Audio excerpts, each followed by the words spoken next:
You're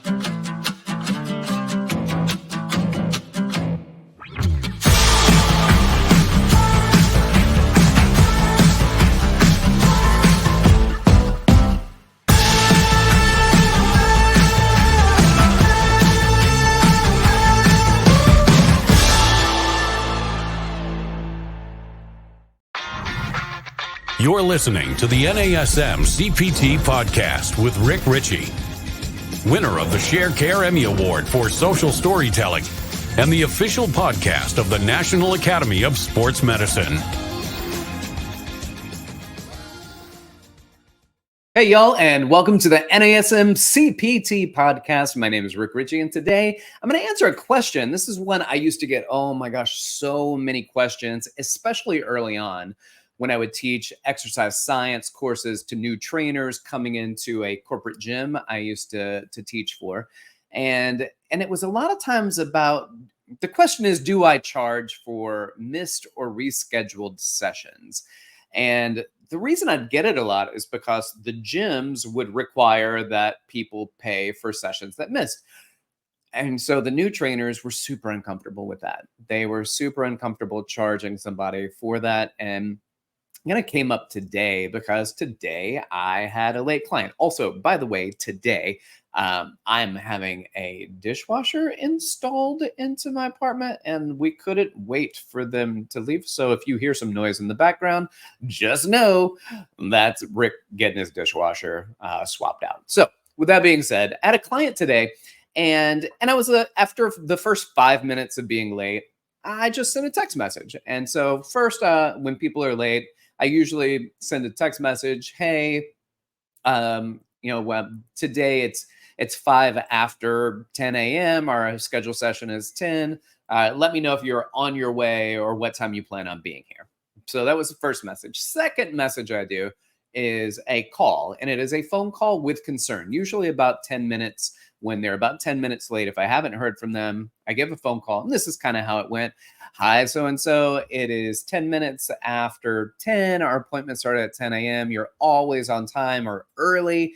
And so now I'm a little concerned. So if we're not in today, that's okay. Just let me know what's going on and that you're safe. And hopefully I'll see you soon. And if not, just hit me up with a message and we'll talk. Great. So those are the messages that I send out. First a text message and then a follow-up phone call with a little bit of concern to let them know, especially people that are early or always on time. I've got a person, there's that one person that's always 10 minutes late. So if she's 10 minutes late, if five minutes late, I don't text message her. I know that there's always something going on. She comes in with a hot coffee telling me that she didn't have enough time to get here on time. And there's so many things. It's always the kids out to school, the this, the that. It's something new every time or the same thing over and over again, when really it's just this person's a late person, right? So I know going into it, our sessions are 45 to 50 minutes, and that's just how it is. And she gets charged 45 to 50 minutes. But let me explain something that I find to be very important. This is something you should always do, is send a calendar invite for all of your sessions. All of your sessions should be calendar invites. You invite them, you let them know, and it's on their calendar, it's on your calendar. So what you can't do, let's say that you have a client named Barbara, and Barbara, your client, Babs, you can't do a calendar invite and just say Babs.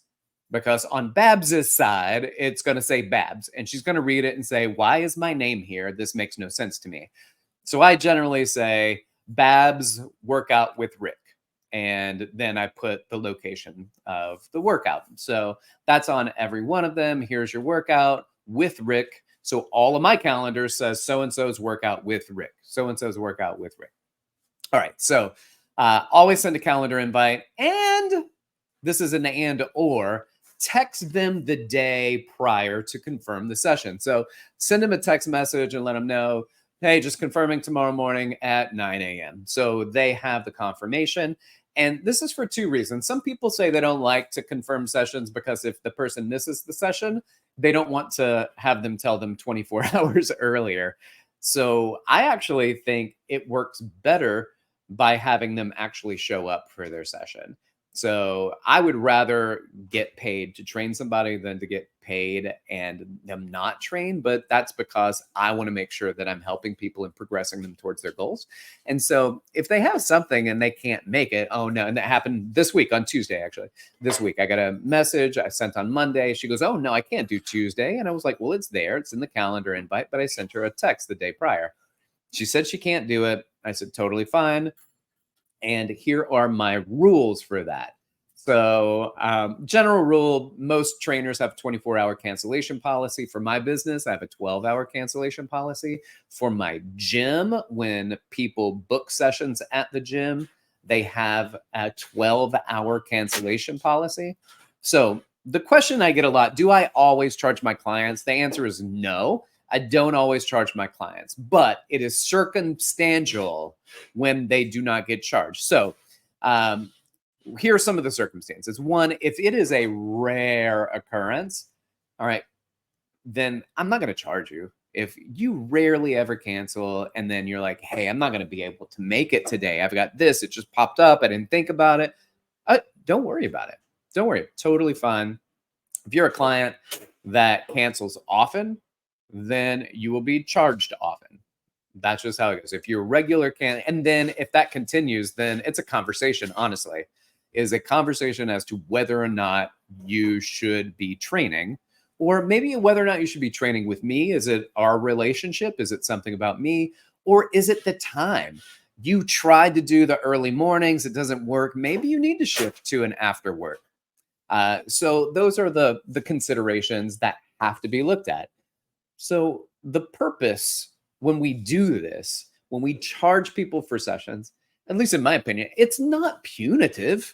This is an additional means of promoting consistency and keeping your commitments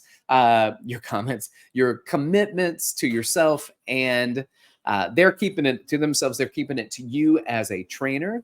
So I don't charge also if they can make up the session another time that week. So if it's the same week, they're coming in the same week. So on Tuesday, my client said, I can't do Tuesday. I'm going to see her on Friday. And I said, well, I have this window on Wednesday because Thursday doesn't make sense where she's doing a workout Thursday and Friday, 2 days back to back. I've got Wednesday available. Can you do Wednesday at this time? And I gave her one option I gave her two options. One, I had a gap in my schedule from 9 to 10. And then I had a gap in my schedule. I was actually open after my 10 o'clock session, 11 on for the rest of the day. I didn't have anybody. I said, I have 11. I'm not going to say that I've got a 2:30 available if you want to do that. That's inconvenient for me. So I'm only going to make up that session if it is a convenience for me. It doesn't put me out.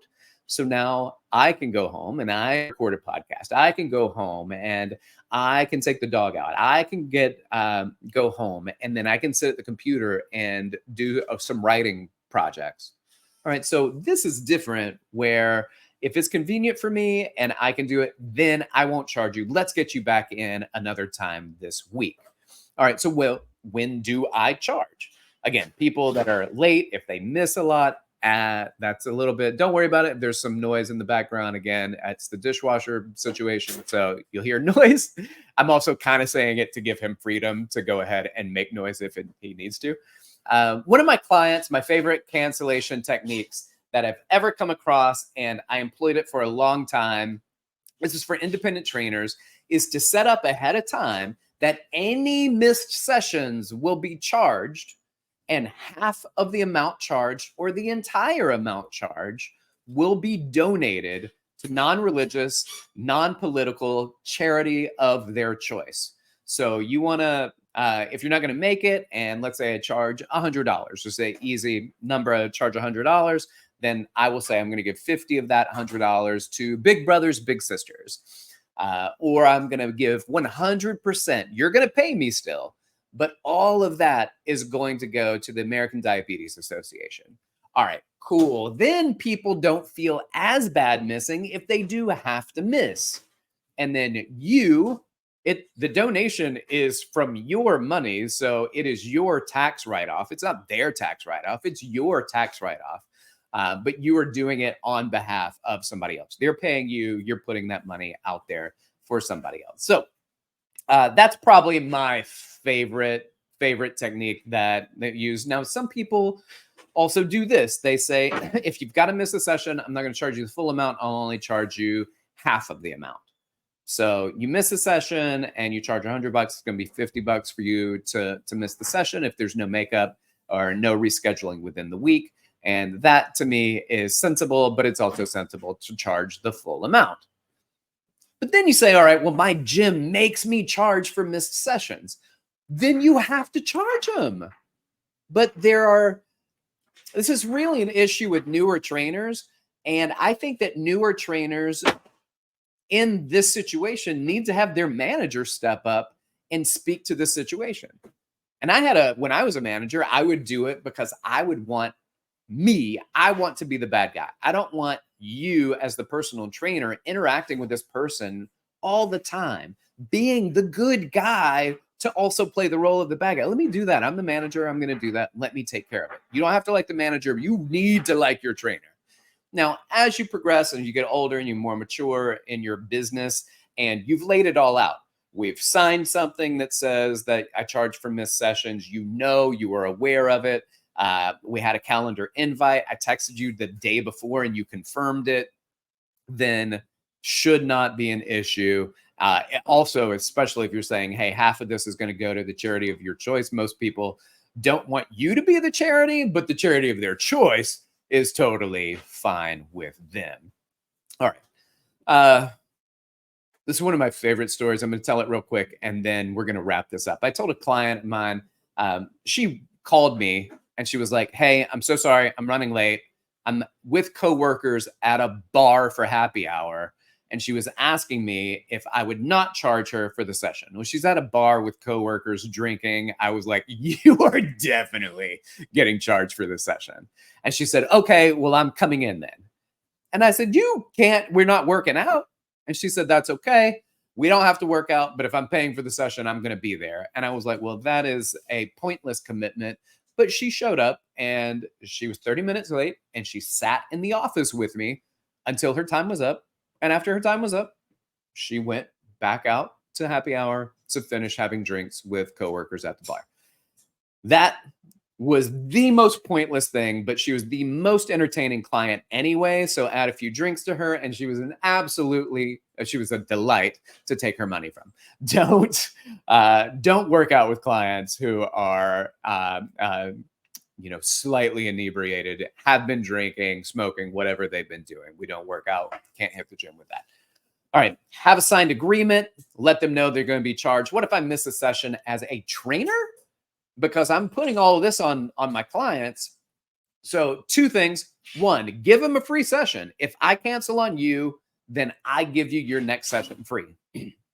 Or my preference is if I have to cancel on you, then I give them a cancel on me for free card, which means they can redeem that at any time they want. They can just say, hey, remember that time you missed? I'm going to call it in today. And that can be because they're sleepy. They just want to sleep in. It could be they're tired. It could be they have to go pick their kids up.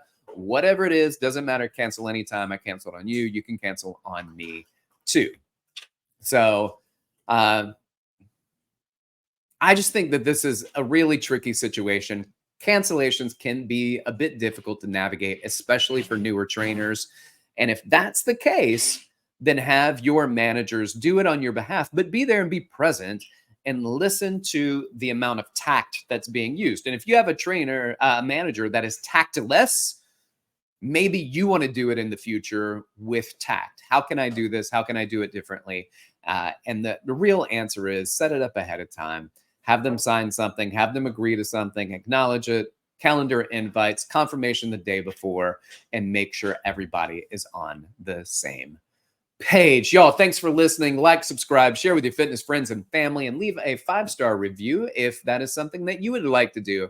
But it does help the podcast. It kind of picks us up so it's easier to find for people. And I'm excited because we've come up at top 10 and top 20 fitness podcasts on several lists. We have been listed in the tops of those. So I'm very proud of that. It's good to see that review taking place. If y'all want to contact me, you can do so. Hit me up at rick.richey@nasm.org or DM me at dr.rickrichey on Instagram. Y'all keep inspiring people to fitness. Thanks for listening. This has been the NASM CPT Podcast.